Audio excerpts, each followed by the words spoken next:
Hey guys, so sorry that I forgot to record last week.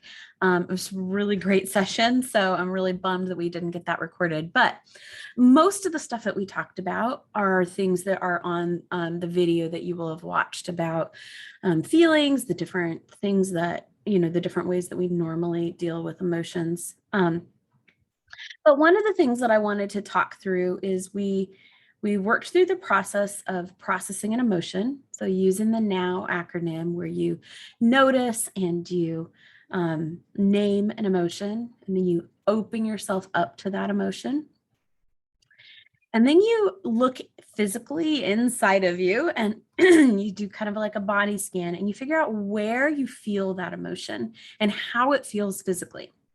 And then you can describe that either in physical terms, things like the back of my neck is clenching, or, my chest feels tight, or I feel a contraction in my stomach. Or you might use a little more creative terms where you'll talk about the color of the feeling or the shape of the feeling, if it's moving, if it's slow, if it's fast, any of those kinds of things. And then you'll just observe it and you'll just watch it in your body and you'll breathe into it and you'll focus in on it.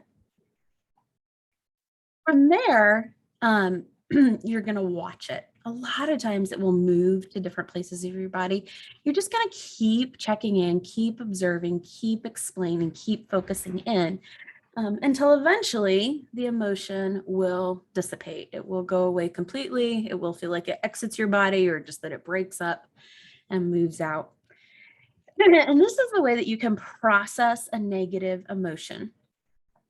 Now, we also can use this process to help create a positive emotion.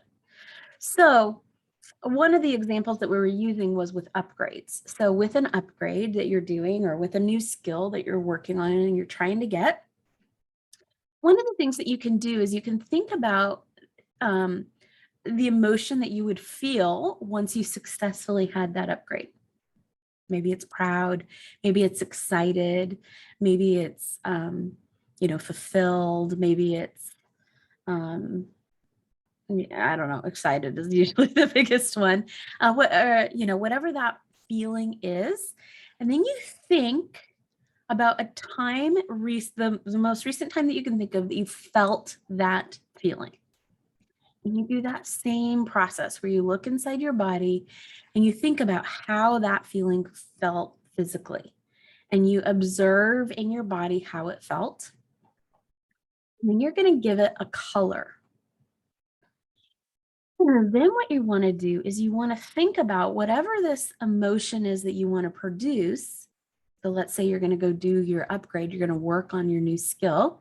And so then you want to work on it from this new emotion that you want to generate. Now, one of the ways that you're going to generate an emotion is change your thoughts. But another way that you can generate your emotion is tap into that physical feeling and that color. And then think about your new skill and use that color to help bring your body back into what that emotion feels like. And you'll then be able to generate and work from that feeling.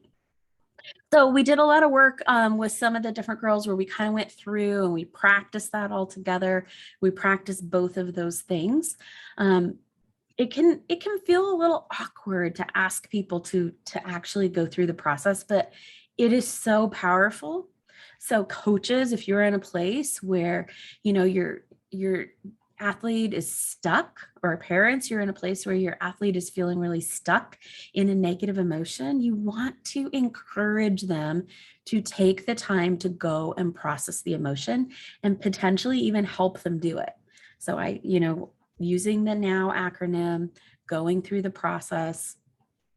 Sometimes it helps to have someone else take you through it. You're able to kind of get out of your own head a little bit more. But even if not, just giving them some time to go process that negative emotion, allowing it to dissipate from their body.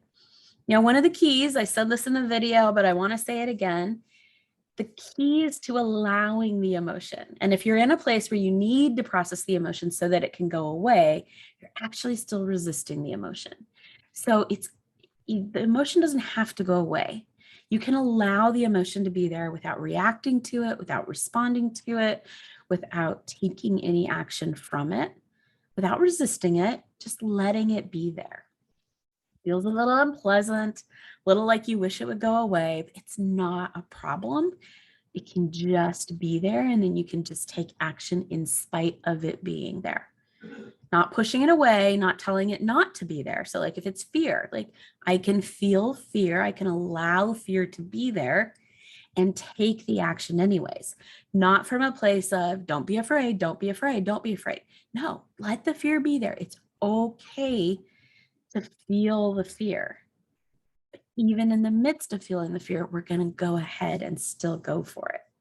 It's a very different experience than don't feel the fear, resist it and push it away, or feel the fear and then react and respond to it and don't do the thing that you're scared of. You're going to allow the emotion to be there, and it can be there as long as it needs to be there. So if you're going to process it, you have to step into processing it with allowing it to be there as long as it needs to be there. So we worked through that. And then one of the other things that I really encourage the girls to work on this week is just taking their thoughts and then figuring out what emotion that thought generates. Now, for me, it's really helpful and important to have a feelings list or two around to really be able to step into figuring out what those feelings are. But one of the things you'll want to do is just ask them. So this is for coaches. One of the things you'll want to do is just kind of ask them to stop and think the thought and then identify how it feels in their body. Or just stop and really open up and identify what emotion that they're feeling. And then you can go backwards. What thought is causing that feeling? But one of the things to practice is by getting that feelings chart out and having them read through and really figure out what emotion they're feeling and doing that often. It can be crazy how something that might sound like a great thought actually can produce a negative emotion that you may not even be, aware is affecting you or them.